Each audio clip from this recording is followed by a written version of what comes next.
बोलो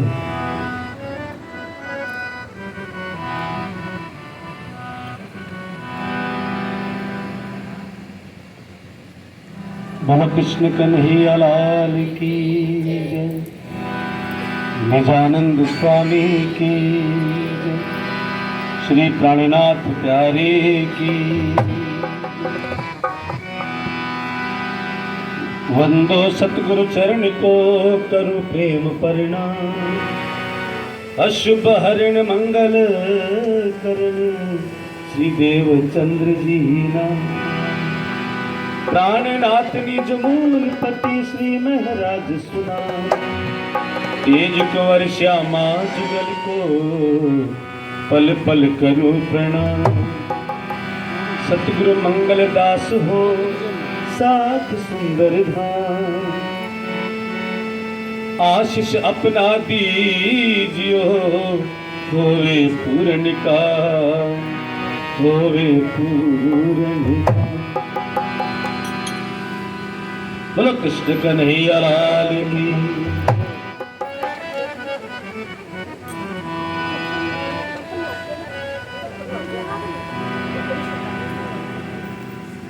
आए हैं मेहरबान हमारे लेके मेहरों के भंडार, आए हैं मेहरबान हमारे लेके मेहरों के भंडार। एक एक रूप पर बरस रहा है, एक एक रूप पर बरस रहा है, प्यार उनका बेशुमार। आए हैं मेहरबान हमारे लेके मेहरों के भंडार, आए हैं मेहरबान हमारे लेके मेहरों के।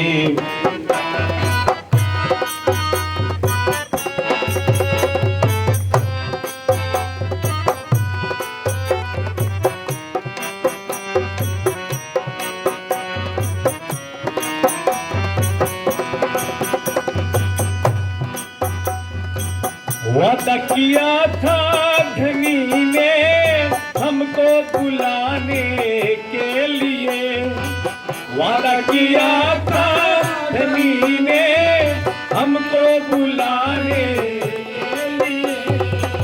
सतगुरु बनकर आऊंगा तुमको जगाने के लिए, सतगुरु बनकर आऊंगा तुमको जगाने के लिए, तुमको जगाने के लिए।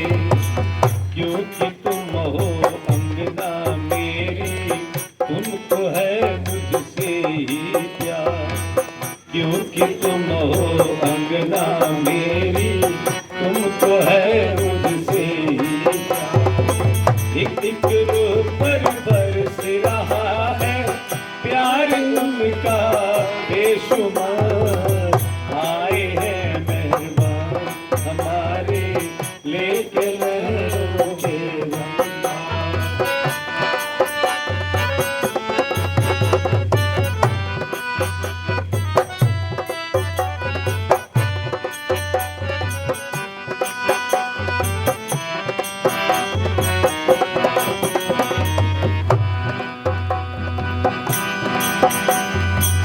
तुम हो मेरे सच्चे प्रीतम, दिल से मुझको भुलाना ना।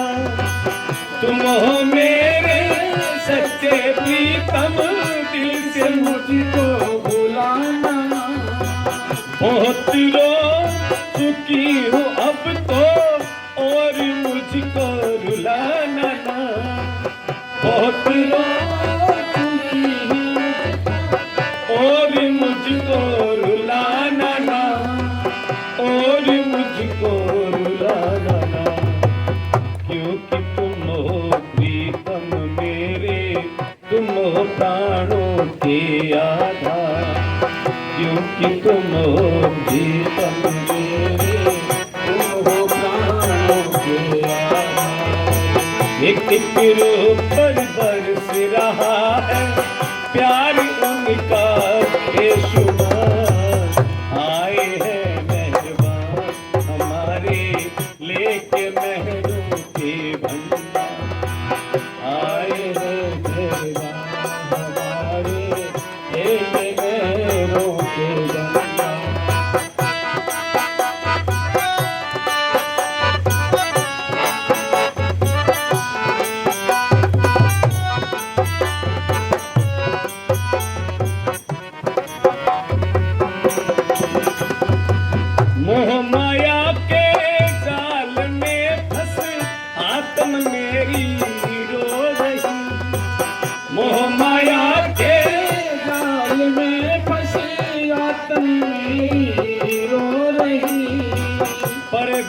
करके अपने पिया से आप न्यारी हो रही, पर्दा करके अपने पिया से आप न्यारी हो रही, आप न्यारी हो रही। तेरी कृपा हो जाए तो स्वामी हो जाऊं भव सागर पार। तेरी कृपा हो जाए तो स्वामी हो जाऊं भव सागर पार। एक रूप बरस रहा प्यार उनका बेशुमार, आए हैं मेहरबान हमारे लेके महरों के भंडार, आए हैं मेहरबान हमारे लेके महरों के भंडार, आए हैं मेहरबान हमारे लेके महरों के भंडार। बोलो कृष्ण कन्हैया लाल की जय, वृंदावन बिहारी लाल की जय।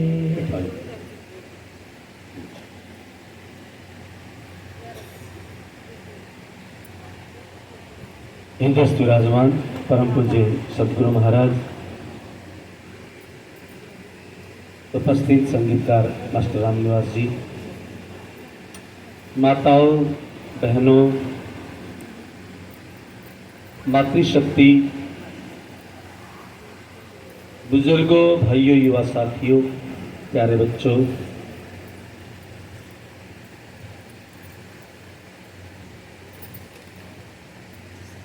हमारे लिए बड़ी शुभ घड़ी है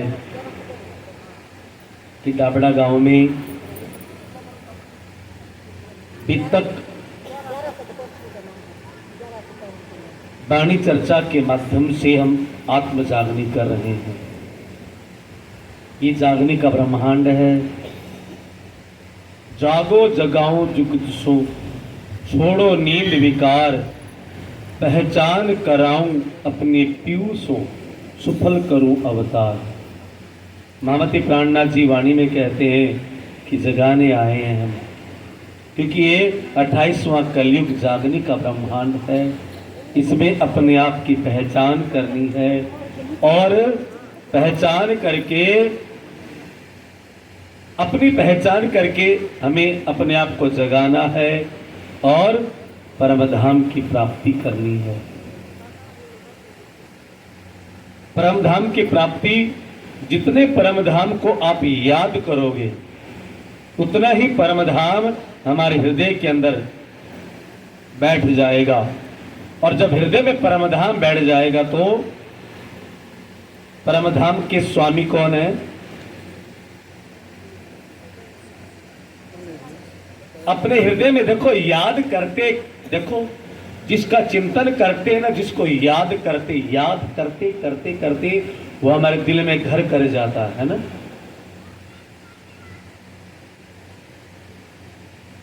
याद करते करते वो, चाहे कोई व्यक्ति हो, चाहे कोई वस्तु हो, चाहे कोई स्थान हो, हम उसको जितना याद करेंगे याद करते करते वो हमारे दिल में घर कर जाता है, दिल में बैठ जाता है। उसी तरह परम धाम को जितना याद करोगे परम धाम हमारे दिल में बैठ जाएगा। और दिल में जब परम धाम आ जाए तो फिर परम धाम के स्वामी कौन है? परमात्मा श्री राज जी महाराज हमारे दिल में अपना घर बनाएंगे। मोमिन का दिल अरस है, हक बसे अरस के मान।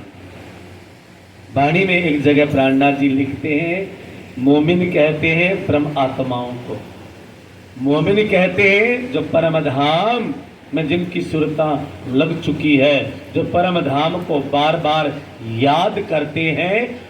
मोमिन का दिल अरस है, उन ब्रह्म आत्माओं का दिल ही, अरस का मतलब परम धाम है। और हक बसे अरस के माही, हक कहते हैं परमात्मा को।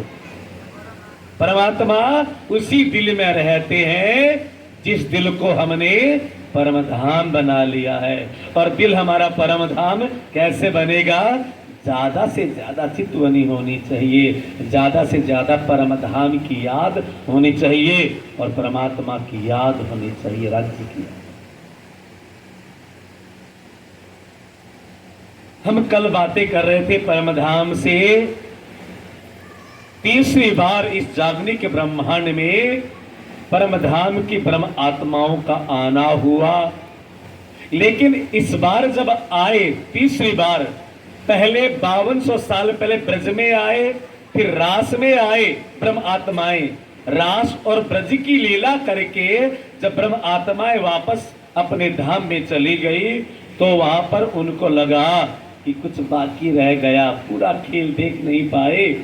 और तीसरी बार फिर परमात्मा ने उन ब्रह्म आत्माओं को इस जागने के ब्रह्मांड में भेज दिया। पहली बार भेजा था तो एक जगह भेज दिया था, लेकिन जब तीसरी बार आए फिर एक जगह नहीं भेजा।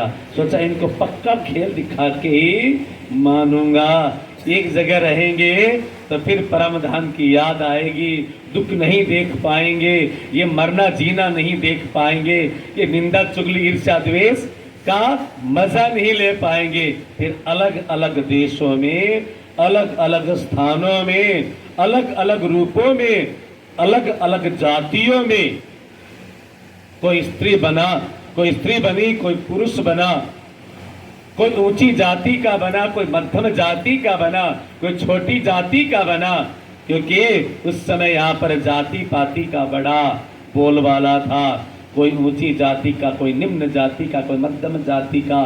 तो उस जब परम धाम की परम आत्माएं तीसरी बार आई तो अलग अलग जातियों में, अलग अलग सीमाओं में, अलग अलग देशों में, अलग अलग राज्यों में और अलग अलग भेष में स्त्री पुरुष बनकर फिर ये नाटक, ये खेल, ये संसार का झूठा खेल, ये माया का खेल देखना प्रारंभ कर दिया।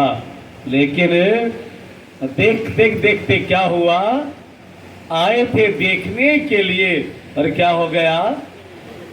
हम उसमें रम गए, उस खेल में लिप्त हो गए। हम आए थे झगड़ा देखने के लिए, लेकिन क्या करने लग गए? कुछ झगड़ा करने लग गए। आए थे निंदा चुगली सुनने के लिए कि जरा देखे कैसे करते, और हम खुद निंदा चुगली करने लग गए। आए थे फालतू बात सुनने के लिए, हम खुद फालतू की बातें, इधर उधर की बातें, जो की बात होती नहीं वैसी की वैसी बातें करने लग गए। और राज्य ने कहा था वहां जाकर भूल जाओगी, तुम आग की पूजा करोगी, पानी की पूजा करोगे और पत्थरों की पूजा कर करके असली स्वरूप को, असली तत्व को और परब्रह्म को भूल जाओगे। और यही हुआ। कोई पुरुष बना, कोई स्त्री बनी, अलग अलग राज्यों में बट गए और ऐसे बट गए कि बिल्कुल परम धाम को भूल गए। खूब खेल में मस्त हो गए। और जब खेल में मस्त हो गए तो राज्य महाराज ने वादा किया था, क्या वादा किया था? धनी ने हमको बुलाने के लिए सतगुरु बनकर आऊंगा, तुमको जगाने के लिए। मैं तुम्हें जगाने के लिए आऊंगा। परम धाम की कोई न कोई ब्रह्म आत्मा तुम्हें जगाने के लिए आएंगी। जो सरदार सखी होगी, परम धाम की जो मुख्य सखी होगी, वो तुम्हें जगाने के लिए आएगी। तो आप कल सुन रहे थे विक्रम संवत 1632 सिंध प्रांत जो आजकल पाकिस्तान में है, वहां पर मतु मेहता और कुंवर बाई के यहाँ पर, क्योंकि मतु मेहता और कुंवर बाई राधा रानी के भक्त हैं। और हमारे बीतककार कहते हैं कि मतु मेहता और कुंवर बाई पूर्व जन्म में द्वापर युग में राधा रानी के माता पिता थे। राधा रानी के माता पिता का क्या नाम था? किसी को याद है? पिता का नाम वृषभान है ना, और माँ का नाम कीर्ति। हाँ? वही कीर्ति और वृषभान इस जन्म में मथु मेहता और कुंवरबाई बने हैं, और उनके यहाँ पर दोबारा से राधा रानी ही सतगुरु बनकर पुरुष भेष में बच्चे बनकर वहां पर लीला कर रहे हैं। और ये शक्ति राधा रानी की, श्यामा महारानी की, और उनमें जो आत्मा है, उनमें जो सुरता है, वो सुंदरबाई की। सुंदरबाई कौन? श्यामा महारानी की एक विशेष सखी है, खास सखी है। और राज्य महाराज ने उन सुंदरबाई को श्यामा महारानी की शक्ति देकर इस धरती पर भेजा। धरती पर भेजा तो सही, बचपन में बड़े बड़े चमत्कार होते जा रहे हैं, क्योंकि परम धाम की वासना है, परम धाम की आत्मा है, उनके अपने आप चमत्कार होते जा रहे हैं, लेकिन अपनी याद नहीं है, अपने आप को भूले हुए हैं। और क्या मैं कौन हूं ये भूल गए। तुम परम धाम की आत्मा हो, कहां से आया हूं ये भूल गए। मैं परम धाम से आया हूं, ये भूल गए। क्यों आया हूं ये भूल गए। ये क्या हमारे सतगुरु महाराज का क्या काम था? जो सोई हुई ब्रह्म आत्माएं हैं उनको जगाना, उनका ये काम। लेकिन सब कुछ यहाँ के माया के प्रभाव में आकर, फरामोशी की नींद में आकर हमारे सतगुरु महाराज भी अपने स्वरूप को भूल गए। लेकिन अंदर से ये तो है कि मैं कोई विशेष हूं, और ये जानने के लिए छोटी सी उम्र में घर से निकल गए।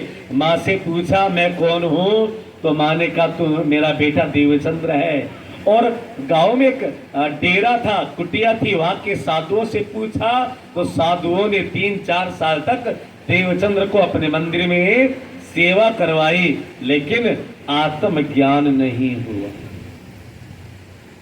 और 15 साल की उम्र में गुरु महाराज घर से निकल गए, और एक बारात के पीछे पीछे चलते हुए टिब्बों में भटक गए, रेगिस्तान में भटक गए। और उसी रेगिस्तान में जिसकी खोज करने के लिए चले थे, जिसको पाने के लिए चले थे, वही रात भर उनके साथ सिपाही के वेश में उनकी सहायता करने के लिए आए, और रात भर साथ रहे, लेकिन पहचान नहीं हुई। और जब देवचंद्र जी को पता चला कि रात भर जो मेरे साथ चला था उसी की खोज के लिए मैं निकला हूं, लेकिन मैं उसको इसलिए नहीं पहचान पाया कि अब तक मेरे जीवन में कोई सद्गुरु नहीं मिले हैं, और सद्गुरु के बिना परमात्मा की पहचान होना बहुत मुश्किल है। और परमात्मा ने मुझे दर्शन दिया और ये इशारा किया कि मेरी पहचान करनी है, मुझे जानना है, तो जीवन में एक सद्गुरु की आवश्यकता है। और जैसे ही गुरु महाराज रो धो करके बारातियों के पास गए, बारातियों ने जो मुखिया था माफी मांगी, और शाम होने के बाद एक ऊंट की सवारी गुरु महाराज को दे दी, और गुरु महाराज उन बारातियों के साथ चलकर कच्छ में एक शहर है जिसका नाम है भुज। आजकल वो भुज नगर गुजरात, लेकिन कच्छ का प्रदेश, जो कच्छ की खाड़ी है ना, वहां पर पाकिस्तान का जो इलाका लगता है ना, जहाँ पर समुद्र है, उसको कच्छ की खाड़ी बोलते हैं। उसका उस पूरे एरिया का नाम कच्छ, और उसी वहां पर उसी क्षेत्र में एक भुज करके नगर था, भुज करके शहर था, और उसी भुज शहर में बारातियों को जाना था। और उसी भुज शहर में देवचंद्र जी के पिताजी के गुरु रहा करते थे, निम्बार्क संप्रदाय के, जिनका नाम था स्वामी हरिदास। जैसे भुज नगर आया, शहर आया, शहर आते ही सतगुरु श्री देवचंद्र जी ने बारातियों को छोड़ दिया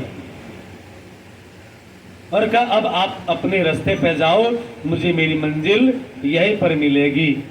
और माताओं बहनों भाइयों, क्या देखा भुज में आकर? भुज बहुत बड़ा शहर और इतने मंदिर, धर्मस्थल। जैसे कभी आप वृंदावन या हरिद्वार जाते हो ना, तो हर जगह मंदिर, हर जगह धार्मिक स्थल, हर जगह शिवालय, देवालय। इसी तरह भुज में हर संप्रदाय वालों का, हर धर्म वालों का धर्मस्थल है।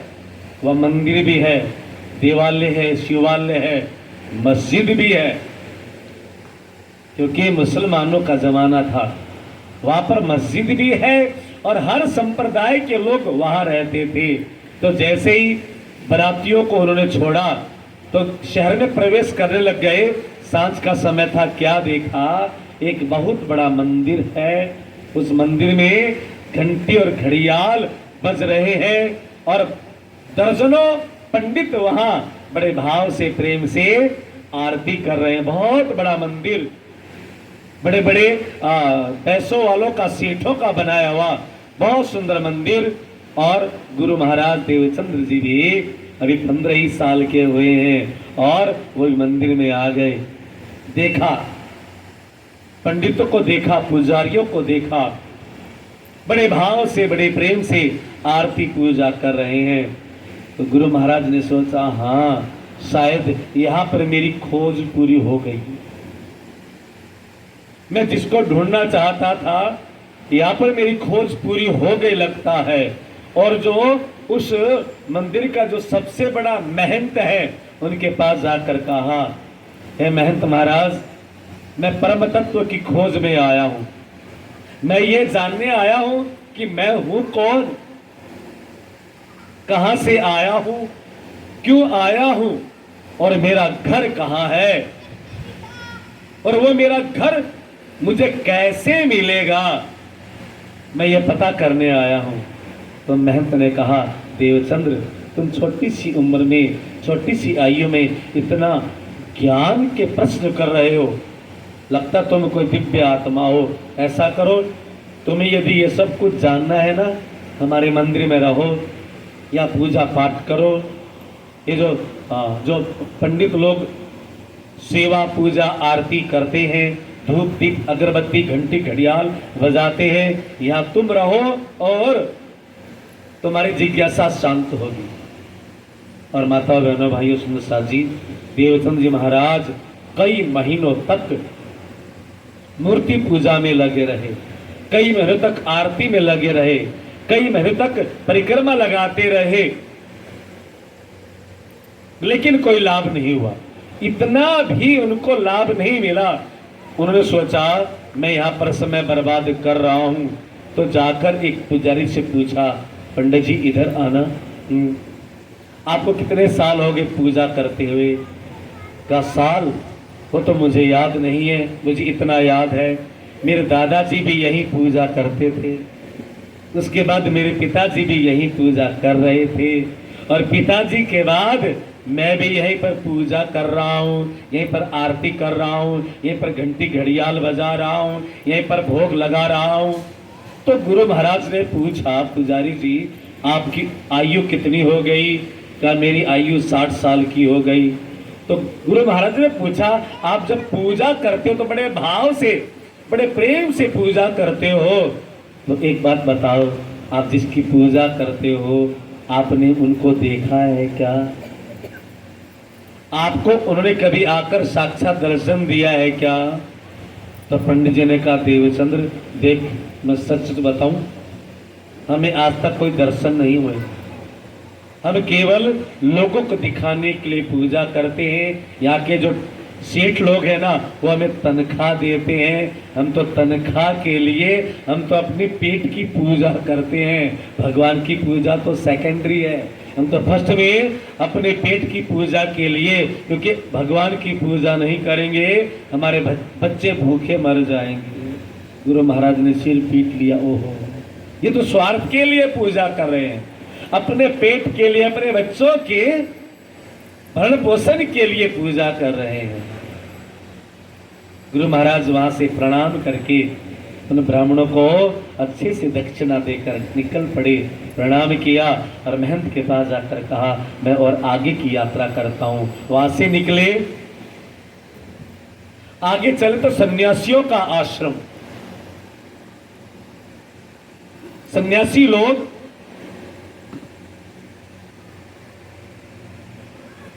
जो बड़े बड़े योगी हैं, साधक हैं, योग साधने वाले, अष्टांग योग को साधने वाले, वहां के बड़े महाराज से मिले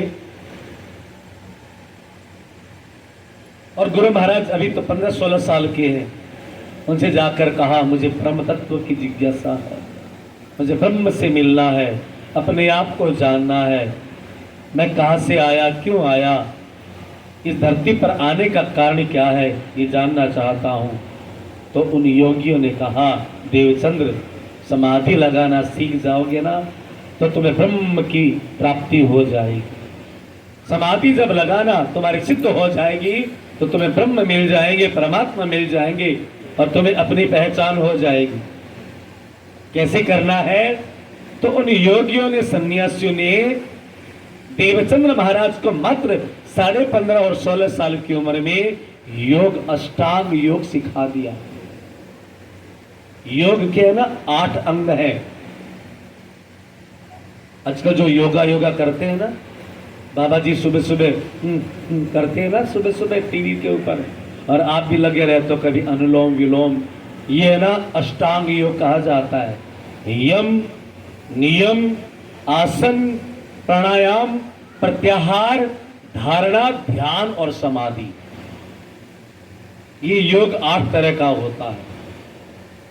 सबसे पहले योग में यम और नियम का बड़ा महत्व है। यम होता है अपने शरीर को साधना, नियम होता है अपनी चित्तवृत्तियों का साधना। देखो समाधि तक पहुंचने में ना बहुत लंबी यात्रा करनी पड़ती है, समाधि ऐसे नहीं लगती है। सबसे पहले यम और नियम। यम का मतलब शरीर को साधना, पलाथी मारकर बैठना और जितेंद्रिय, जितासनो, जितसंगो, ये जो यम है हमें ये यम को जीतना है पहले। फिर नियम, फिर अपने मन को, अपनी चित्तवृत्तियों को भी वश में करने का मतलब है नियम। फिर आसन, उसके बाद एक आसन पर बैठना, सिद्धासन हो, पद्मासन हो या पलाथी मारकर जो बैठे हैं, कभी पैर आगे कभी पैर पीछे करके नहीं, आसन एक होना चाहिए है। और उसके बाद यम, नियम, आसन, प्राणायाम, उसके बाद फिर प्राणायाम की मुद्रा, ये जो रेचक, कुंभक ये होता है ना, अनुलोम विलोम, इसके बाद प्राणायाम, उसके बाद प्रत्याहार, फिर धीरे धीरे उस आत्मा को साधना, प्रत्याहार, फिर धारणा, पक्की धारणा हो जाए कि अब तो मैं डट गई हूं, डट गया हूं। उसके बाद ध्यान में आता है, उसके बाद हमारा ध्यान लगता है, और ध्यान जब पक्का हो जाए तो 8वां योग है समाधि। फिर समाधि लगती है।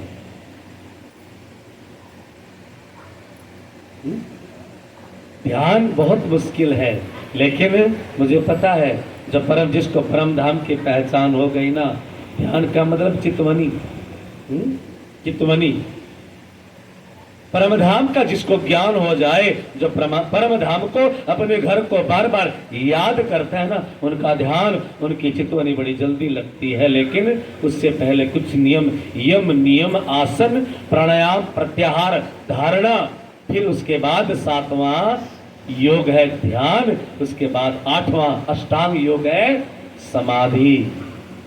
क्योंकि गुरु महाराज तो अभी 15-16 साल के हुए हैं, और बच्चे हैं ना, जो बच्चे और जो जिसका मन सद गया हो, उनको समाधि बड़ी जल्दी लग जाती है। और गुरु महाराज ने तो, जो योग सिखाने वाला गुरु था ना, जो योग सिखा रहा था, जो समाधि लगानी सिखा रहा था, उससे पहले ही गुरु महाराज की समाधि लगनी शुरू हो गई। बोला सदगुरुदेव महाराज की। समाधि में लगे रहते घंटों घंटों, और कई दिन तक वो समाधि में बैठे रहते। वास्तव में उनका ध्यान लगने लग गया, समाधिस्थ होने लग गए। लेकिन समाधि लगने के बाद भी आगे कुछ नजर नहीं आ रहा है। शून्य में समाधि लगा लेते। शून्य का मतलब जीरो। जीरो में समाधि लगाए, वहां पे कुछ मिला नहीं, वापस आ गए और वहां भी योग साध कर, योग में सिद्ध होकर गुरु महाराज वहां से भी चल पड़े। उसके बाद तपस्वियों के पास गए। तपस्वियों ने कहा ऐसा करो, तुम्हें यदि परम तत्व की जिज्ञासा है ना, तुम परम तत्व को पाना चाहते हो, तो हे देवचंद्र, गर्मी के मौसम में 5 धुना लगाओ और सर्दी के मौसम में तालाब में गर्दन तक पानी में डूब जाओ।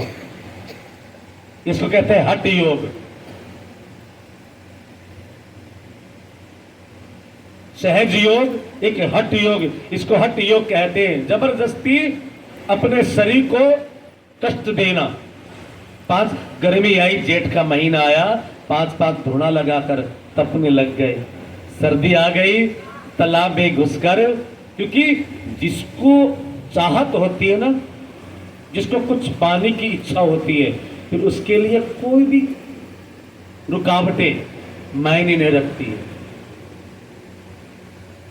किसी की लगन लो लग गई ना, मुझे तो इसको प्राप्त करना ही है, फिर वो किसी भी रुकावटों को, किसी भी झंझटों को अपने सामने आने नहीं देता है। और ऐसे लोगों के रास्ते से तो रुकावटें भी समाप्त हो जाती हैं। ऐसे व्यक्तियों के लिए असंभव कुछ होता ही नहीं है। और गुरु महाराज तो अपने आत्म तत्व को पाने के लिए आज जितना जिन संतों ने बताया वो सब कुछ किया। कहते हैं कि मस्जिद में भी गए, फिर मस्जिद में गए और वहां पर 5 बार नमाज अदाएं की, सब कुछ किया, अजान किया, सब कुछ जो मुसलमान लोग करते वो सब कुछ किया। लेकिन वहां भी नहीं। कबीर पंथी के पास गए, दादू पंथियों के पास गए, जितने भी वहां पर उस समय बड़े बड़े संत महात्मा थे, सबके पास गए। लेकिन अब तक किसी ने ये नहीं बताया कि तू कौन है। क्योंकि वो कौन बताएगा जिसको खुद को पता हो कि मैं कौन हूं, वही तो दूसरों को बताएगा तू कौन है।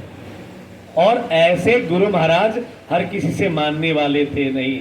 बड़े बड़े संत, बड़े बड़े ऋषि मुनि, बड़े बड़े संस्कृत के ज्ञाता, पंडित, वेदज्ञ, धर्मज्ञ सबके साथ जाकर मिले, लेकिन कोई भी सदगुरु महाराज की इच्छाओं, जो उनके जो प्रश्न थे, उनको हल नहीं कर पाया। क्योंकि वो तो परम धाम की परम आत्मा है ना। तो परम धाम की परम आत्मा को शांति तभी मिलती है जब कोई परम धाम की बात करे। क्षर की बातें हो रही थी, हद की बातें हो रही थी, बेहद की बातें हो रही थी, लेकिन बेहद से आगे कोई बताने वाला था ही नहीं। और हमारे गुरु महाराज तो बेहद से भी आगे, अक्षर से भी आगे, वह परम धाम हद पार बेहद है, बेहद पार अक्षर, अक्षर पार वतन है। वह हमारा परम धाम तो हद से भी आगे बेहद, बेहद से भी आगे अक्षर, और अक्षर से भी आगे अक्षरातीत परम धाम की परम आत्मा। उनको तृप्ति कैसे हो? कोई स्वर्ग की बात बताए तो तृप्ति कैसे हो? कोई वैकुंठ की बातें बताए तो तृप्त कैसे हो? कोई भगवान नारायण की बातें बताए तो तृप्त कैसे हो? 7 में तो समाधि खुद लगा चुके, और निराकारवादियों के पास तो खुद जा जाकर निराकार में ध्यान लगाकर थका हार गए। लेकिन आज तक ये नहीं पता चला कि मैं कौन, क्यों आया, कहां से आया, ये नहीं पता चला। और खोजते खोजते खोजते 4 साल हो गए गुरु महाराज को, 19 साल के हो गए। गुरु महाराज ने सोचा, या तो ऐसा लगता है कि सभी लोग अपनी जमात बढ़ाने के चक्कर में है। एक व्यक्ति मिला, अच्छा तुझे प्रब्रह्म चाहिए, मेरे गुरु के पास। खींचा था, एक कहता चल मेरे गुरु के पास। 2 आदमी ने गुरु महाराज को पकड़ लिया। एक खींच रहा, नहीं नहीं मेरे गुरु महाराज बड़े हैं। दूसरा कहता नहीं नहीं मेरे गुरु महाराज के। तो गुरु महाराज ने क्या सोचा, ये तो सब अपने अपने जमात बढ़ाने के चक्कर में, संख्या बढ़ाने के चक्कर में। एक नक्कटों की जमात आपने कभी सुनी है क्या? एक चुटकुला आता है, नक्कटों का जमात। एक कोई चोर था, पकड़ा गया, कई बार चोरी किया, भेष बदल बदल कर चोरी करता था, लोगों की पहचान में नहीं आता। तो राजा ने कहा भेष बदलता है ना, इसको एक निशानी लगानी पड़ेगी। क्या निशानी लगा दी? कि इसका नाक काट दो, क्योंकि सबसे अलग रहेगा ये और सबको सावधान हो जाएंगे। और राजा ने बुनियादी करवा दी, ये जो नक कटर है, ये जो नक कटा कहीं मिल जाए चोर है। नाक काट दी। बड़ी शर्म आई उस पूरे शहर में, पूरे गांव में केवल एक ही नक कटा, और सारे चिढ़ाते उसको, नक कटा नक कटा नक कटा। सोचा मुश्किल हो गई, शहर में तो रह नहीं पाऊंगा। थोड़े शहर को सब जानने लग गए मुझे। दूसरे शहर में गए, दूसरा शहर में गया, वहां भी मैंने नक कटा नक कटा। अरे तुम मुझे कैसे जानते हो? तेरी नाक कटी हो तब इसलिए कह रहे जानते थोड़ी ना, कोई तेरे चेहरे पर नाम थोड़ी लिखा है। जहां भी जाता सब उसको, उसने सोचा कुछ करना पड़ेगा। पूरे भारत में तू एक ही नक कटा है, तो क्यों ना तू ऐसा कर, नक्कटों की जमात बढ़ा ली। बड़ा चालाक भी था, और एक शहर में गया और टेंट लगा दिया, और बाहर बैठकर ढोल बजाने लग गया। लोग इकट्ठे हो गए, धीरे धीरे धीरे धीरे। लोगों ने कहा क्या कर रहा है? कि अंदर भगवान के दर्शन हो रहे हैं। करने हैं क्या? कई लोगों ने कहा रहने दे, नहीं करना है, रहने दे, भगवान भगवान को मानते नहीं। लेकिन कई हम जैसे जो आस्तिक थे ना, तो हाँ भगवान के दर्शन, हाँ फ्री में भगवान के दर्शन। अंदर चल टेंट में। अंदर गया, जाकर देखा इधर उधर, बाहर आके झूठ बोलता है, अंदर भगवान है ही नहीं। कहा अंदर चल मैं बताऊंगा। वो देख सामने था कुछ नहीं, टेंट का कोना दिखा दिया, वो भगवान नहीं नजर आ रहे। बोले ना भगवान तो नजर नहीं आ रहे। तो कहा बावड़े, भगवान मुझे नजर आ रहे, तुझे इसलिए नजर नहीं आ रहे कि तेरी आंख के सामने नाक कट गई। तो मेरी तरह नाक कटाएगा तो तुझे भगवान के दर्शन हो जाएंगे। पक्की बात है। हाँ देख, भगवान के दर्शन के लिए नाक कटवा ली, और तू नाक कटवाएगा। कहा भाई मेरा भी काट, मेरी नाक भी काट देना, मुझे भगवान के दर्शन करने हैं। फटाफट चाकू लिया, अब क्योंकि परमिशन मिल ही गई, बैठा दो। परमिशन मिल ही गई नाक कटने की, और लिखवा भी लिया, केस नहीं करेगा मेरे ऊपर। बड़ा चला, कहा नहीं करूंगा केस, और चाकू से फटाक से नाक काट दी। कई देर तक चिल्लाया, और चिल्लाने के बाद लेकिन लगन थी ना भगवान के दर्शन। कोने में देखा, अरे भगवान नजर क्यों नहीं आ रहे? कहा चुप कर, कोई भगवान नजर नहीं आने वाले नहीं है। मैं तो एक नकटा था, अब दो हो गए। और ऐसा कर, अपने दोनों की बेइज्जती यदि कम करनी है ना, तो पूरे शहर को नकटा बना दे, और सारे नकटे होंगे, कोई देखकर हंसेगा ही नहीं, कोई किसी की बेइज्जती नहीं करेगा। तो क्या करना पड़ेगा? तो मेरा गवाह बन जा, कोई भी आए ना तो बोल देना हाँ मैंने देखा है, लेकिन नाक कटानी पड़ेगी। और सैकड़ों लोग भगवान के दर्शन के लिए नाक कटाने को तैयार हो गए, और उस चालाक व्यक्ति ने नकटों की एक जमात बना ली। अब कोई मजाक करने वाला है ही नहीं, अब कोई उन पर उंगली दिखाने वाला, उन पर हंसने वाला कोई है ही नहीं, क्योंकि सब एक ही तरह के हो गए। इसी तरह गुरु महाराज ने सोचा ये भी अपने नकटों की जमात, ये जिस गुरु के पास जितने ज्यादा चेले होंगे वो उतना ही बड़ा गुरु हो जाता।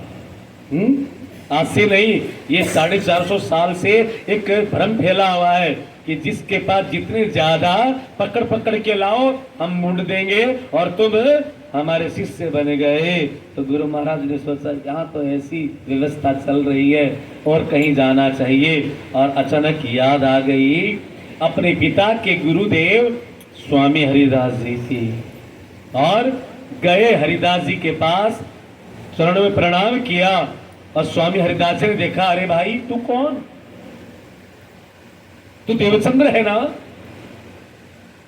कहा गुरुदेव मैं देवचंद्र हूं। स्वामी हरिदास जी को बड़ा क्रोध आया गुरु महाराज पर।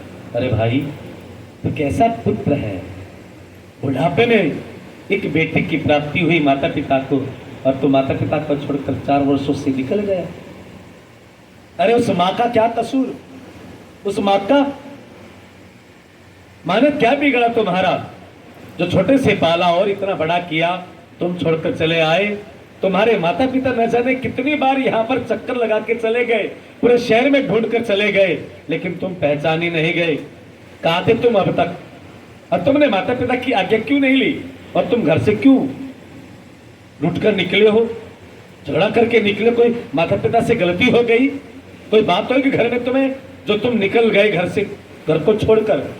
तब देवचंद्र जी कहते, गुरुदेव, ना मेरे माता पिता से कोई गलती हुई, ना कोई और बात, बस मेरे अंदर आत्म जिज्ञासा इतनी बढ़ गई।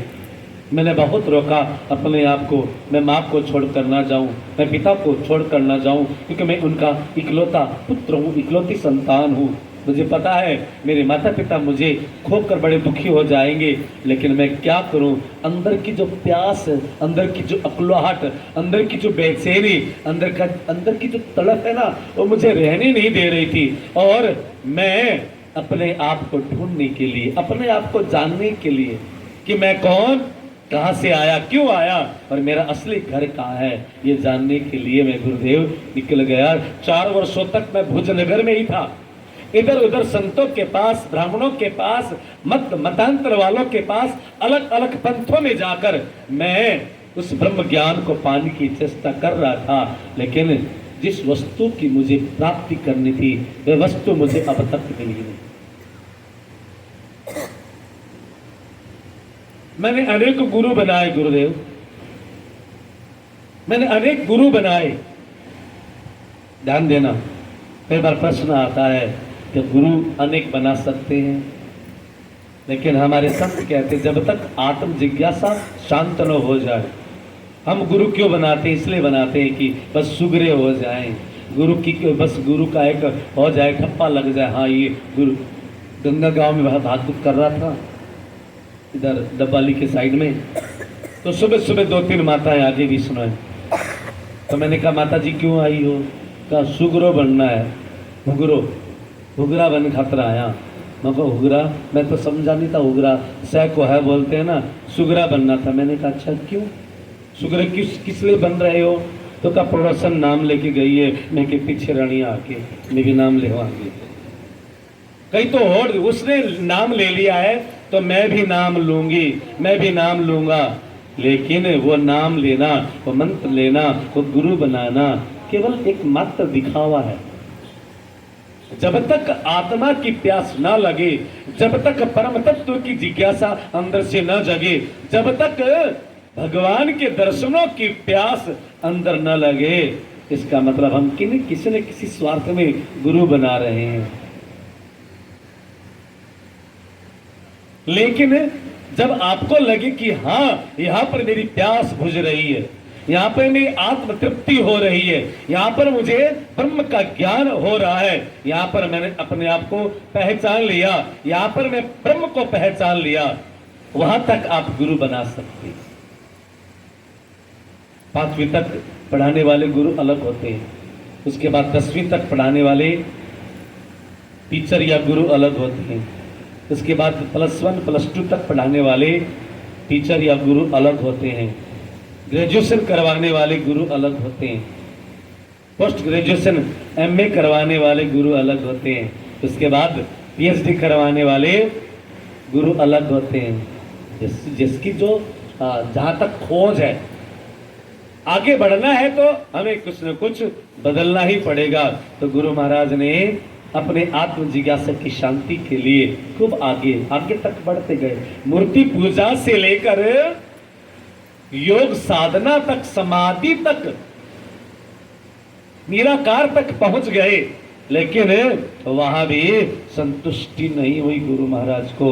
और तब सारी बातें स्वामी हरिदास जी से कही तो हरिदास जी ने कहा अब तुम यहीं रुको, मैं तुम्हारे माता पिता को बुलाता हूं।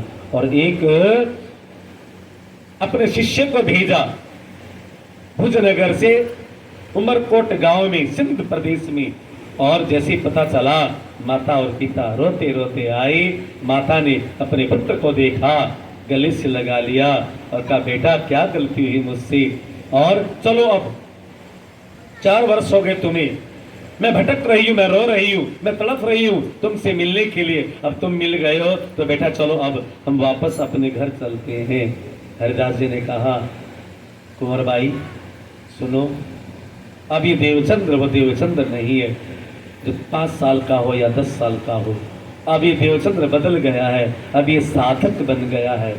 और साधक का मन कभी ग्रस्त में या घर में या माता पिता के पास या मोह माया में लगेगा नहीं। तुम ले जाओगे जबरदस्ती, फिर दोबारा भाग जाएगा, और कहीं इस बार निकल गया तो मेरे पास भी नहीं आएगा। ऐसा करो मत, तुम ऐसा, ये मेरे पास रहेगा। ये अब मुझे इसको लगता है कि ये ग्रस्त में नहीं जाने वाला, ये अब ये परिवार में जाने वाला नहीं है, अब ये मेरे पास सेवा में रहेगा। तुम भी अपना घर परिवार यही बना लो, वहाँ जो जमीन है जायदाद है सब बेचकर या बंटवारा जो जो हो वो कर करा के भाई बंद से तुम यहीं पर भुज में आ जाओ, ताकि तुम्हारा बेटा तुम्हारे सामने रहे और मैं तुम्हारे पुत्र को समझाऊंगा।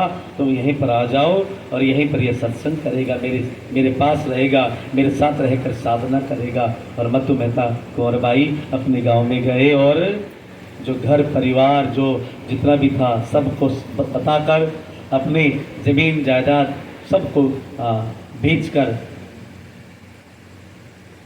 इधर घर अपना घर ले लिया भुज में आकर। और गुरु स्वामी हरिदास जी ने कहा, हे देवचंद्र, तुम दिन में तो मंदिर में रहो और रात को माता पिता के पास रहो, क्योंकि माता पिता की सेवा बहुत जरूरी है बेटा। तुम यदि गुरु सेवा में लगे रहोगे और माता पिता की सेवा में नहीं लगे तो तुम्हें गुरु सेवा का फल नहीं मिलेगा, गुरु भक्ति का फल नहीं मिलेगा। और गुरु महाराज की आज्ञा को स्वीकार करके धनी श्री देवचंद जी महाराज अपने माता पिता के पास भी रहने लग गए और इधर ज्यादा समय मंदिर में लगाते। और कैसी साधना है उनकी, सुबह 4 बजे उनकी नींद उचट जाती, स्नान करके मंदिर में आते और स्वामी हरिदास जी के मंदिर में भगवान की 2 मूर्तियां हैं। भगवान की 2 मूर्तियां हैं, एक तो बांके बिहारी जी की मूर्ति है और दूसरी है बालमुकुंद भगवान, जिसको आप लड्डू गोपाल, 2 मूर्तियां हैं और दोनों मूर्तियों की बड़ी सेवा करते थे हरिदास। देवचंद ने क्या देखा, हरिदास जी को देखा कि वास्तव में पूजा पाठ हो तो ऐसी। गर्मी के समय में उनको पंखा करते थे खुद खड़े होकर, और सर्दी के मौसम में अंगीठी जलाकर भगवान की मूर्ति को गर्मी से सेकते थे। ऐसा लगता नहीं था कि सामने मूर्ति है बांके बिहारी की, ऐसा नहीं लगता था सामने लड्डू गोपाल बाल मुकुंद भगवान की मूर्ति है। देवचंद्र को लगा कि पूजक और पुजारी दोनों जैसे एक ही हो गए हों, जैसे सामने मूर्ति नहीं है साक्षात भगवान खड़े हों। ऐसा हरिदास जी की उनकी सेवा को देखा देवचंद जी बड़े गदगद हो गए। वाह, पूजा तो उधर भी कर रहे थे पहले के पुजारी लोग भी, लेकिन किसके लिए कर रहे थे, अपने पेट के लिए, बच्चों के पालन पोषण के लिए। लेकिन हाँ, सच्ची सेवा ये कर रहे हैं, पूजा कर रहे हैं। और उनकी सेवा को देखकर देवचंद जी महाराज की श्रद्धा बढ़ गई स्वामी हरिदास जी में, और सोचा कि मैं गुरु को ढूंढने चला था, मुझे लगता है कि ये सच्चे सतगुरु यही, मेरे जीवन के आराध्य, ये जीवन के गुरु, मैं इन्हीं को मानूंगा। लेकिन पहले मैं सेवक इनकी सेवा करूं। महीनों बीत गए, लेकिन अब तक हरिदास जी ने यह नहीं कहा तुम मुझसे मंत्र ले लो। दुनिया में 2 तरह के गुरु होते हैं, एक तो वो पहले मंत्र लो फिर तुम्हें ज्ञान देंगे, और दूसरा पहले ज्ञान सुनो उसके बाद मंत्र देंगे। तुम्हें ज्ञान समझ आए, ज्ञान पसंद आए, इस ज्ञान के लायक तुम्हारी झोली है, तुम्हारे हृदय में वो ज्ञान पच सकता है, तुम्हारे हृदय में वो ज्ञान समा सकता है। पहले ज्ञान लो उसके बाद दीक्षा लो। हरिदास जी तो पहले खुद चलकर बताते थे, खुद अपने जीवन में जो धारण करते थे वो उस पर चलकर फिर सामने वालों को चलने के लिए प्रेरित करते थे। और ऐसे समय बीतता गया। देवचंद जी सोचा मैं गुरु जी की सेवा करूं, और क्या सेवा लगा ली, सुबह सुबह 3 बजे आकर मंदिर में झाड़ू और पोछा लगाने की सेवा। हालांकि मंदिर में नौकर चाकर रखे हुए थे स्वामी हरिदास जी ने, लेकिन नौकर चाकरों के उठने से पहले ही मंदिर में झाड़ू और पोछा लगा देना। सेवा करनी हो ना, सेवा करनी हो तो शबरी की तरह या फिर अपने गुरु महाराज धनी श्री देवचंद जी की तरह होनी चाहिए। दिखाकर सेवा नहीं की जाती। मैंने कई लोगों को देखा है, तो जब सेवा कब करते हैं, जब कैमरे वाला इधर आ जाए ना क्यों लेकर, फिर झाड़ू लगाना, बर्तन माजना, फिर ठीक करना शुरू करते हैं। और जब कैमरे वाला चला जाए तो झाड़ू फेंक देता है। अखबारों में, न्यूज़पेपर में नाम आए, टीवी में दिखा जाए, इसके लिए सेवा करना, ये तो कामना युक्त सेवा हो गई। लेकिन भिलनी ने, शबरी ने छुपकर जो सेवा की, वही सेवा हमारे सतगुरु महाराज देवचंद जी कर रहे हैं। झाड़ू लगाना मंदिर में, और सुबह सुबह नौकर चाकर उठते तो बड़े खुश हो जाते, वाह लगता है भगवान खुद आजकल झाड़ू लगाने लग गए, कौन आ गया, क्योंकि खुशी तो होती है ना। और एक दिन सुबह सुबह हरिदास जी उठ गए, देवचंद्र को देखा, अरे भाई तू देवचंद्र? हाँ गुरु जी प्रणाम। प्रणाम तो ठीक है, तू अभी सुबह सुबह क्या कर रहा है? क्या मंदिर की झाड़ू और पोछा ना, तुम्हारे पिता को पता लगेगा, तुम्हारे घर में खुद दर्जनों नौकर चाकर हैं, तुम खुद, तुम्हारे घर में खुद नौकर चाकर और तुम यहाँ कर सेवा कर रहे हो। लेकिन ध्यान देना माताओं बहनों भाइयों, सुनो साजी, घर में चाहे हम कितने भी अमीर क्यों ना हो, घर में हम चाहे कितने भी पैसे वाले या नौकर चाकर क्यों ना हो हमारे घर में, लेकिन गुरु स्थान में जाने के बाद वहां पर तो सेवा करनी ही चाहिए। तीर्थ में जाएं, गुरु धाम में जाएं, गुरु स्थान में जाएं, तो सेवा करनी चाहिए ज्यादा से ज्यादा। और क्योंकि हमारे प्रणामी संप्रदाय का लोगो देखा होगा, मूल मंत्र देखा होगा, तुम सेवा से पाओगे पार। सेवा करना हमारा सबसे बड़ा कर्तव्य है, लेकिन हम सेवा को छोड़ते जा रहे हैं। लेकिन मैंने कई और पंथ वालों को देखा है, सप्ताह में एक दिन सेवा के लिए जाते हैं, या साल में 1 महीना वो पूरा का पूरा अपना समय घर परिवार से निकालकर 1 महीना 15 दिन सेवा के लिए। ऐसे मैंने बहुत से परिवार को देखा है। लेकिन मैं कई बार कहता हूं कि हमारे प्रणामी पता नहीं क्या है, सेवा करवाने वाले तो बहुत हैं, सेवा करने वाले बहुत कम हैं। पता नहीं हमें जरा सा ज्ञान हो जाता है, अपने आप को क्या समझ बैठते हैं। लेकिन सच्चा ज्ञान में नम्रता आती है। जो देखो, मैं संस्कृत में एक श्लोक पढ़ा करता था 8वीं 9वीं में, श्लोक तो मुझे याद नहीं है, नमंती तरवा फलोदगमई करके कुछ था, कि जब पेड़ों पर फल आ जाते हैं ना तो पेड़ झुक जाते हैं, जब बादलों में पानी भर जाता है ना तो बादल झुक जाते हैं। इसी तरह जो सज्जन पुरुष होते हैं ना, उनके पास कुछ आ जाए, कुछ बन जाए ना, वो झुक जाते हैं। एक ये नीति की श्लोक मैंने पढ़ा था कभी 7वीं 8वीं 9वीं क्लास में।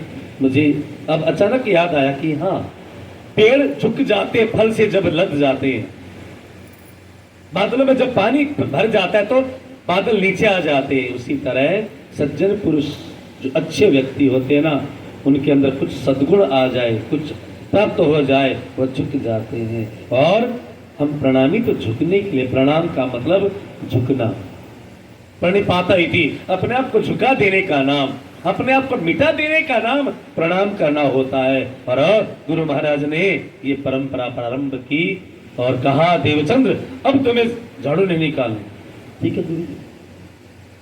चुपके से दूसरा काम संभाल लिया, घड़े भरने का काम। टुंटियां तो घर घर में नहीं होती थी, कुएं से पानी लेकर आना होता था, और बड़ी शुद्धताई के साथ, क्योंकि जो भगवान को जो भोग लगता है, जो जल चढ़ता है ना, वो जल तो सबसे अलग घड़े में, सबसे अलग होना चाहिए। वो बर्तन खाने पीने के काम में नहीं आना चाहिए। जो सेवा पूजा का जो पूजा पाठ के बर्तन है ना, वो अलग से होने चाहिए, उनकी सफाई भी अलग से होनी चाहिए। बर्तन का जो ढेर होता है ना, हमारा जो झूठा होता है, वहाँ पर वो बर्तन नहीं होने चाहिए। उनके लिए सारे के सारे छोटे बर्तन हो, कटोरियाँ हो, लोटा हो, कोई भी चम्मच हो, वो सबसे अलग। और गुरु महाराज पूजा का जो जल भरते थे ना, किसी की छाया भी ऊपर ना पड़ जाए, शुद्धताई के साथ वो घड़ा भरने लग गए, जल भरने लग गए। फिर एक दिन गुरु महाराज उठ गए, हरिदास जी क्या कर रहे हो देवचंद्र? का गुरु जी पानी भर रहा हूं। का पानी नहीं भरना तुम्हें? अब गुरु महाराज ने सोचा कि ना झाड़ू निकालने दे रहे हैं, ना पोछा लगाने दे रहे हैं, ना पानी भरने दे रहे हैं, लेकिन मुझे तो गुरु की सेवा करनी है। मेरे गुरु जब इतनी सेवा कर रहे हैं, मेरे गुरु जब ठाकुर जी की इतनी बड़ी सेवा कर रहे हैं, तो मैं भी तो गुरु की सेवा करूं। सोचा अब क्या करूं? चलो गुरु ने जल भरने की सेवा, झाड़ू की सेवा छीन ली मुझसे, कोई बात नहीं है, मैं मंदिर की परिक्रमा लगाऊंगा। और गुरु महाराज प्रातःकाल रात को 10 बजे जब शयन आरती हो जाती थी, घर जाते थे और 3 बजे स्नान करके घर से मंदिर में आ जाया करते थे और परिक्रमा लगाना शुरू किया पूरे मंदिर की। अंदर की नहीं, अंदर तो पट बंद रहते थे। जो मंदिर का बाहर का जो था ना, पूरे बाहर की परिक्रमा, क्योंकि हमारे परिक्रमा में लिखा देत परिक्रमा कर्म सब छूटे, यह सुख पंचम निश्चित लूटे। क्योंकि परिक्रमा करने से हमारे पूरे कर्म का क्षय होता है। मंदिर में जाकर परिक्रमा करते हैं ना, तो परिक्रमा, लेकिन परिक्रमा कई लोग दौड़ दौड़ लगा के करते, भाग के ना। परिक्रमा भाव से, प्रेम से, अपने इष्ट को ध्यान करते हुए, निज नाम का जाप करते हुए परिक्रमा लगाना चाहिए। गुरु महाराज भी परिक्रमा लगा रहे हैं। और एक दिन फिर हरिदास जी की आंखें खुल गई, छत पर खड़े थे, देखा कि कोई परिक्रमा लगा रहा। कौन है भाई? क्या गुरु जी मैं देवचंद्र। तू मानता नहीं, तुम 10 बजे जाते हो रात को और 3 बजे ब्रह्म मुहूर्त में आ जाते हो। तुम्हारे माता पिता को बुरा लगेगा, वो मुझे भला बुरा कहेंगे। तब धनी सिंह देवचंद्र जी गुरुदेव जी के चरण पकड़ लिए। गुरुदेव कब तक परीक्षा लोगे आप? मैं आपको देखता हूं तो आपकी सेवा के आगे मेरी सेवा कुछ भी नहीं है। हे गुरुदेव, मैं सेवा में आपसे ज्यादा सेवा करना चाहता हूं। हे गुरुदेव, मैं आपकी सेवा भरपूर तन मन धन से करना चाहता हूं, लेकिन आप कभी कुछ कहते ही नहीं हो, बल्कि मेरी सेवा बंद ही करवाते जा रहे हो। और यह कहकर नौजवान, अभी जवान है, देवचंद जी रोने लग गए। हरिदास जी ने सोचा, हाँ ये बहुत अच्छा लड़का है, इसको अब मंत्र देना चाहिए, अब इसको शिष्य बना लेना चाहिए। और कहा, देख हरिदास, हाँ देवचंद्र, तुम एकादशी को आ जाना। इस बार एकादशी को बुधवार भी है, पवित्र दिन भी है, और तुम आ जाना, मैं तुम्हें मंत्र दूंगा, मैं तुम्हें मंत्र दूंगा। देवचंद्र बड़े खुश हो गए देवचंद्र कि गुरु महाराज खुश हो गए, और खुश होने के बाद मुझे मंत्र देने के लिए कह रहे हैं। खूब खुश हो गए, घर में किसी को नहीं बताया। एकादशी का दिन, 10वीं की रात को देवचंद जी महाराज ने सिर का मुंडन करवा लिया रात को। और प्रातःकाल एकादशी को भद्रवेश, धोती पहनकर, पीली धोती पहनी और हाथ में थाली लिया, पुष्प लिए, नारियल लिया, अन्य पूजा की सामग्री ली। और सुबह, अब तो नींद, पूरी रात नींद नहीं आई कि मुझे कल मंत्र मिलेगा, कल मुझे गुरुदेव दीक्षा देंगे, गुरु मंत्र देंगे, नाम देंगे। और ये सोचकर गुरु महाराज प्रातःकाल जल्दी ही पहुंच गए हरिदास जी के मंदिर में। आमने सामने बैठे गुरु शिष्य, बहुत देर तक गुरु महाराज ने कुछ ज्ञान दिया, उपदेश दिया। मंत्र जाप करने की विधि बताई, मंत्र कैसे जाप करना है, आगे कैसे बढ़ना है, इस भक्ति के पथ पर आगे कैसे बढ़ना है। और जब मंत्र देने लग गए तो स्वामी हरिदास जी ने कहा, देवचंद्र अच्छा एक बात बताओ, अब तक तुमने कितने गुरु बनाए हैं? कहा गुरु जी गिनती नहीं है मेरी, मुझे जहां भी लगा ना यहां कुछ मिलेगा मैं वहीं चला गया। उन्होंने पहले मुझे शिष्य बनाया, उसके बाद मुझे आगे का मार्ग बताया। लेकिन गुरुदेव मेरी श्रद्धा आप पर इसलिए ज्यादा बढ़ गई कि आपने पहले मुझे मार्ग बताया, आपने पहले मुझे ज्ञान दिया, आपने मुझे सही दिशा बताई, उसके बाद मुझे मंत्र दे रहे हो गुरुदेव। अब मेरी खोज खत्म हो गई, मुझे लगता कि मेरी खोज यहीं पर आकर समाप्त हो गई है, अब आगे में और कोई मुझे गुरु बनाने की आवश्यकता ही नहीं रहेगी गुरुदेव। तो हरिदास जी ने कहा फिर ऐसा करो, अब तक तुमने जितने भी गुरुओं से मंत्र लिया है उन सब मंत्र को एक कागज में, जो जो मंत्र याद है उनको एक कागज में लिखकर उस कागज को आटे में क्या करते हैं, गूंदते हैं क्या, आटे में गूंद लेना और उसकी रोटी बनाकर गाय को खिला देना, ताकि तुम्हारे अंदर जो और मंत्र है वो सारे के सारे मंत्र, क्योंकि मंत्र एक ही जाप होना चाहिए। मैंने कल भी चलते चलते जिक्र किया था, एक संत, एक मंत्र, एक कंत, कंत का मतलब स्वामी, और एक पंथ, पंथ का मतलब रास्ता, एक होने चाहिए जीवन में। अनेकों मंत्र, क्योंकि सप्तकोटि महामंत्रा, हमारे शास्त्र कहते कि हमारे पूरे धर्म ग्रंथों में 7 करोड़ मंत्र है, 7 करोड़ मंत्र, और 7 करोड़ मंत्र जब जपना शुरू करेंगे तो जीवन बीत जाएगा, लेकिन मंत्र समाप्त नहीं होंगे। तो हिंदू परंपरा में क्या विधान है, एक गुरु से मंत्र लिया जाता है, जो गुरु उस मंत्र को सिद्ध करके शिष्य के कान में फूंकता है, और वही मंत्र फिर बीज रूप में हृदय में जाकर उगता है, और वही मंत्र फिर फल देता है। उसी मंत्र से फिर एक मंत्र का जाप करने से फिर सिद्धि मिलती है, सिद्ध होता है। तो स्वामी हरिदास जी ने कहा, देवचंद्र तुम्हें जितने मंत्र याद है ना, आटे में लपेट के गऊ को खिला दो, रोटी बना के। देवचंद जी गुरुदेव कहने लगे, हे गुरुदेव क्षमा प्रार्थी हूं तो मैं छोटा लेकिन बड़ी बात कर रहा हूं। बोलो देवचंद्र, आपने कहा कि जितने मंत्र याद है सबको लिखकर गाय को खिला दे, रोटी बनाकर, और भूल जा, और मैं जो मंत्र दूं वो तुम याद रखना। मुझे पता है कि एक मंत्र का जाप होना चाहिए गुरुदेव, लेकिन मुझे थोड़ी सी एक थोड़ा सा भ्रम आपसे प्रश्न करना चाहता हूं। बोलो। गुरुदेव जब कहीं अखाड़े में छोटे छोटे पहलवान कितने ही खड़े हों कोई मतलब नहीं है, और एक बड़ा तकड़ा पहलवान आ जाए ना तो छोटे छोटे पहलवान अपने आप धराशायी हो जाते, भाग जाते हैं मैदान छोड़कर। उसी तरह जैसे गुरुदेव आकाश में जब सूर्य उदय होता है ना तो छोटे छोटे तारे अपने आप समाप्त हो जाते हैं। हे गुरुदेव, आपके मंत्र में शक्ति होगी ना तो जितने मंत्र है वो अपने आप नीचे दब जाएंगे। जिस सूर्य के उदय होने के बाद सारे के सारे तारे गणों का प्रकाश फीका पड़ जाता है।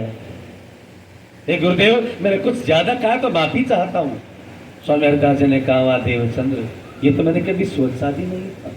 हाँ, यदि मेरे मंत्र में शक्ति ज्यादा होगी, मंत्र की शक्ति होगी, तो बाकी के मंत्र अपने आप नीचे दब जाएंगे, उनको भूलने की आवश्यकता ही नहीं है।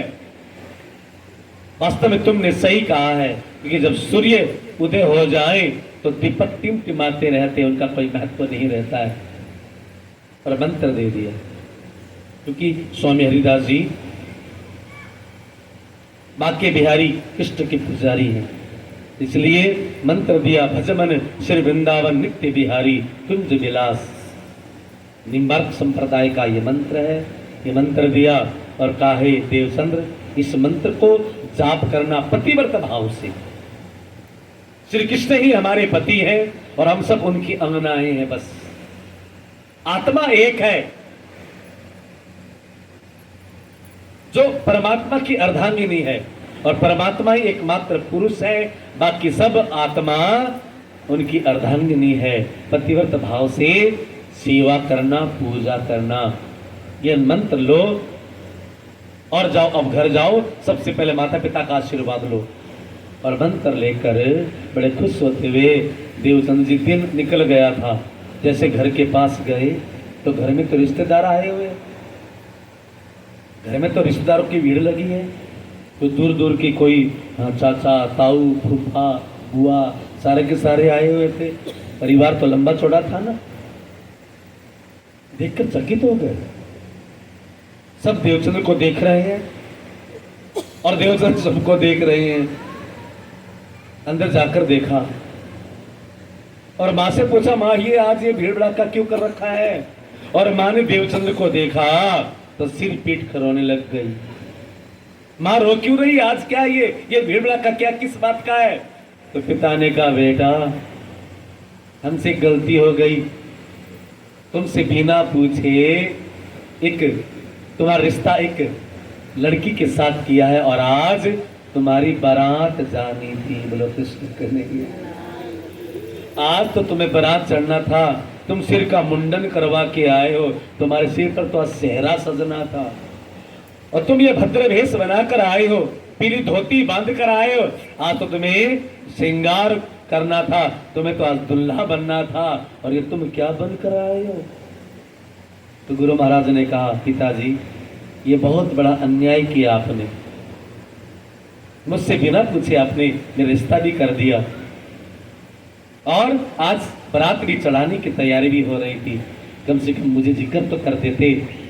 पिता ने कहा, बेटा डर था कहीं तो दोबारा ना भाग जाए, तुम्हें बता देते। तो देवचंद जी कहते, अब तो मैं विवाह नहीं करवाऊंगा क्योंकि मैं तो ब्याह करके आया हूं। कौन सा ब्याह? ऐसे वर को क्या वरूं जो जन्मे और मर जाए, मैं तो वर है सांवरो मेरो चुन लो अमर हो जाए। मैंने अपनी आत्मा की सगाई कर दी है परमात्मा के साथ, मैंने आत्मा का संबंध जोड़ दिया है परमात्मा के साथ, और संबंध करवाने वाले गुरु स्वामी हरिदास जी हैं, जिन बीच में जो पंडित होते हैं ना, फेरे करवाने वाले, फेरों की भूमिका, करवाने की भूमिका मेरे गुरु हरिदास जी निभाई है। लेकिन सभी रिश्तेदारों ने, परिवार ने कहा, देवचंद्र बारात लेकर नहीं जाएंगे। उस कन्या की क्या गलती है? उस कन्या की क्या गलती जो दुल्हन बनकर तुम्हारे इंतजार कर रही है? और बहुत मुश्किल से आखिर गुरु हरिदास जी को बुलाकर लाया गया और गुरुदेव ने कहा, देवचंद्र शायद विधि को यही मंजूर, कर्मों में यही लिखा है, तुम्हें विवाह करना ही पड़ेगा।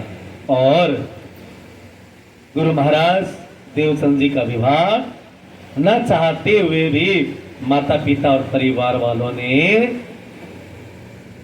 लीलबाई के साथ, पत्नी का नाम लीलावती भी है, लीलबाई भी है, उनके साथ विवाह कर दिया। सतगुरु महाराज का विवाह हुआ और इधर विवाह होने के बाद माता पिता ने सोचा, अब तो बेटे का पैर बांध दिया है, पत्नी अपने आप रोक लेगी, पत्नी के मुंह में कहीं जाएगा ही नहीं। लेकिन ये क्या, अगले दिन मंदिर में, सुबह 3 बजे तो फिर मंदिर में। सोचा 2-4 दिन में ठीक हो जाएगा। अपने बहू से सास कहती, बेटी अपने पति को मंदिर क्यों जाने देती, रोक उनको। अब लीलबाई भी बड़ी धार्मिक कन्या है, रोका नहीं अपने पति को मंदिर में जाने से, कभी कुछ कहा नहीं। आखिर जब सास और अड़ोसी पड़ोसी ताने मारने लग गए, क्योंकि पड़ोसी ताने मारते ही है ना, पड़ोसियों ने जब ताने मारने शुरू किए तो लीलबाई ने अपने पति देवचंद से कहा, पतिदेव मैं ताने सुनते सुनते थक गई, यदि आपको ऐसा ही करना था तो आपने मेरे साथ विवाह क्यों किया? जब आपको यूं ही मंदिर में पड़ा रहना था, कई तरह के उल्हाने जो माताएं दे सकती है, वो सारे के सारे उल्हाने दिए, बहुत सारी शिकायतें की। देवचंद्र जी कहते, देवी सब बातें बताई, मैं विवाह नहीं करना चाहता था, लेकिन तुम्हारा मान सम्मान रखने के लिए मैं विवाह किया, मैंने तुम्हारे मान सम्मान के लिए। अब रही बात सेवा की, तुम कहती हो ना मैं आपकी सेवा करना चाहती हूँ, मैं पत्नी हूं तो मेरा भी कोई कर्तव्य है, मैं पति की सेवा करूं। तो सुनो, मुझे सेवा की आवश्यकता नहीं है, तुम्हें यदि सेवा ही करनी है तो मेरे माता पिता की सेवा करो। माता पिता की सेवा हो गई तो मैं समझूंगा कि मेरी ही सेवा हो गई। तुम माता पिता की सेवा करो और मैं अपने गुरु की सेवा, अपने ठाकुर जी की सेवा करूंगा। बोलो सतगुरुदेव महाराज की। उसके बाद लीलबाई ने एक बार भी अपने पति धनी श्री देवचंद जी को टोका टाकी नहीं की। ठीक है पतिदेव, मैं घर संभालती हूँ और आप अपने अध्यात्म संभालो, आप अपनी आत्मा का कल्याण करो पतिदेव, कोई बात नहीं है। और बड़े प्रेम से गुरु महाराज का दाम्पत्य चल रहा है। और एक दिन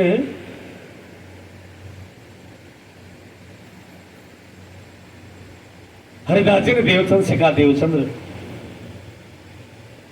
तुम्हारा घर दूर भी है, तुम्हारा विवाह भी हो गया है, और तुम वही 10 बजे जाते हो, 3 बजे आ जाते हो। ऐसा करता हूं, मैं तुम्हारे घर में ही मंदिर बना देता हूं।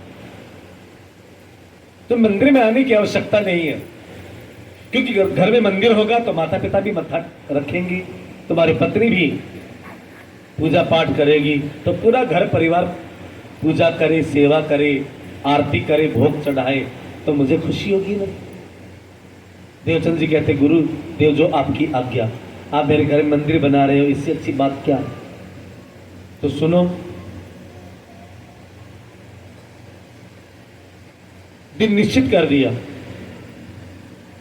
कि ये पवित्र दिन है, इस दिन तुम्हारे घर में मंदिर बनाया जाएगा। 1 महीने का समय दे दिया, तब तक तुम अपने घर में तैयारी करो।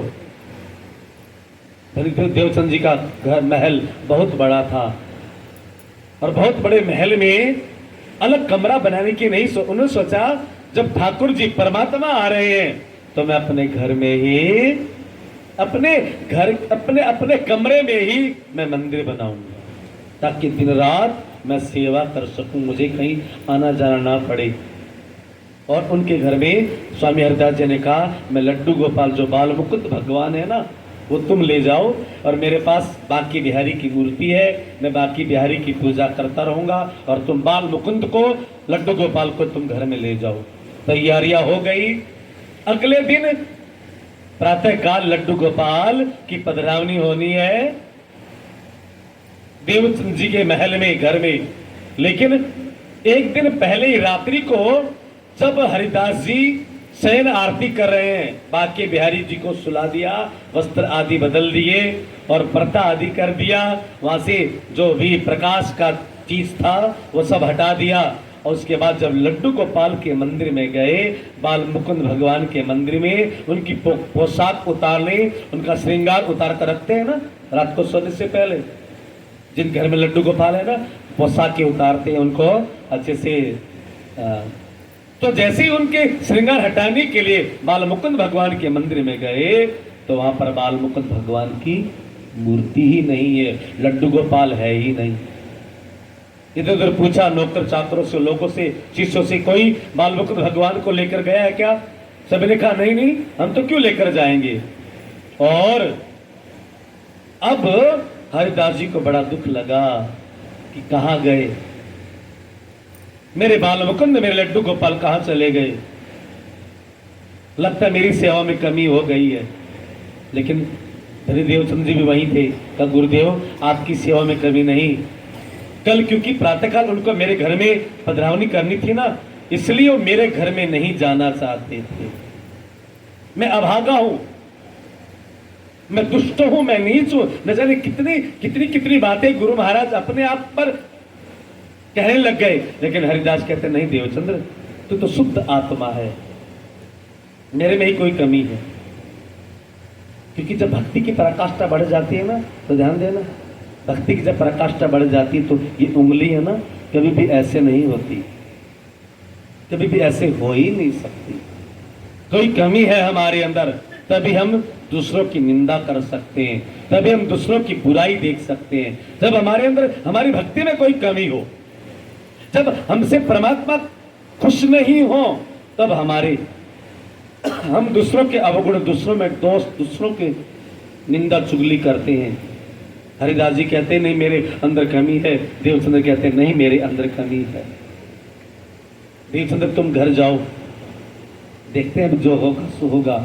रोते रोते देवचंद्र जी घर चले गए और स्वामी हरिदास जी वो मंदिर जो बना था ना, मंदिर में सिर रखकर वहीं पर हे बाल मुकुंद, हे कृष्ण कृष्ण कृष्ण करते हुए वहीं पर उनको एकदम बेहोशी की नींद आ गई। और अचानक आधी रात होने के बाद उनको सपने में बाल मुकुंद भगवान दर्शन दी और कहा हरिदास उठो, क्यों दुख मना रहे हो, इतने शोक संतप्त क्यों हो रहे हो तुम। हरिदास जी उठ गए और भगवान बाल मुकुंद को प्रणाम करते हुए कहा हे प्रभु मुझसे कोई गलती हो गई क्या, आप मेरे मंदिर से गायब क्यों हो गए, अंतर्धान क्यों हो गए, क्या मेरी सेवा में कोई कमी रह गई या कोई मुझसे अपराध हुआ। और यह कहकर हरिदास जी रोने लग गए। बाल मुकुंद भगवान ने कहा तुम्हारी सेवा में, तुम्हारी पूजा में कोई कमी नहीं, बस मैं देवचंद्र के घर में नहीं जा सकता। क्यों। ये हरिदास जो तुम्हारा शिष्य देवचंद्र है ना, जिसको तुम अपना शिष्य समझ रहे हो, ये वास्तव में अक्षरातीत परब्रह्म परमात्मा परमधाम की दिव्य आत्मा है। परब्रह्म परमात्मा की जो सहजा शक्ति है ना, श्यामा महारानी, ये उसका अवतार है। ये मैं उस परम धाम में नित्य प्रति दर्शन करने के लिए जाता हूं, वो मेरे आराध्य हैं, मैं उनकी सेवा कर सकता हूं लेकिन सेवा करवा नहीं सकता। वहां जाकर मैं देवचंद्र से कदापि सेवा नहीं करवा सकता, क्योंकि मैं तो उनके दर्शन के लिए जाता हूं। वो मुझसे बड़े हैं, वो मेरे आराध्य हैं, वो मैं उनकी सेवा को सहन नहीं कर सकता, इसलिए मैं अंतर्ध्यान हो गया। हरिदास जी ने कहा हे प्रभु सुबह होते ही वो जब दोबारा आएंगे तो मैं उनको क्या दूं। तब बाल मुकुंद भगवान ने कहा अभी बांके बिहारी के मंदिर में है ना, परम धाम से बागा वस्त्र उतर कर आया है। परमधाम का वस्त्र, राज्य का वस्त्र, राज श्यामा जी का श्रृंगार उतर कर आया है। वह बागा वस्त्र, वह वस्त्र सेवा में दे देना और कह देना बस इसी की सेवा करे। हरिदास जी ने कहा अब आप कहाँ हो।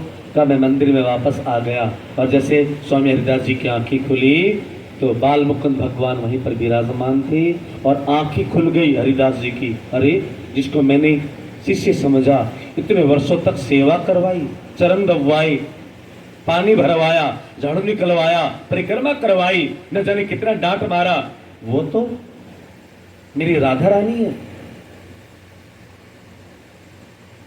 जिन राधा रानी का मैं ध्यान करता हूं वो राधा रानी मेरे शिष्य बनकर आई हैं। और उसी समय जैसे प्रातः काल हुआ, इधर से तो देवचंद जी निकल पड़े मंदिर जाने के लिए और इधर से गुरु महाराज देवचंद जी को ये बातें बताने के लिए निकल पड़े। दोनों का रास्ते में मिलाप हुआ। इससे पहले कि देवचंद जी गुरु जी को चरण में प्रणाम करे, गुरु जी ने अपने शिष्य को दंडवत प्रणाम करना प्रारंभ कर दिया। देवचंद कहते गुरुदेव क्या कर रहे हो, ये उल्टी गंगा क्यों बहा रहे हो।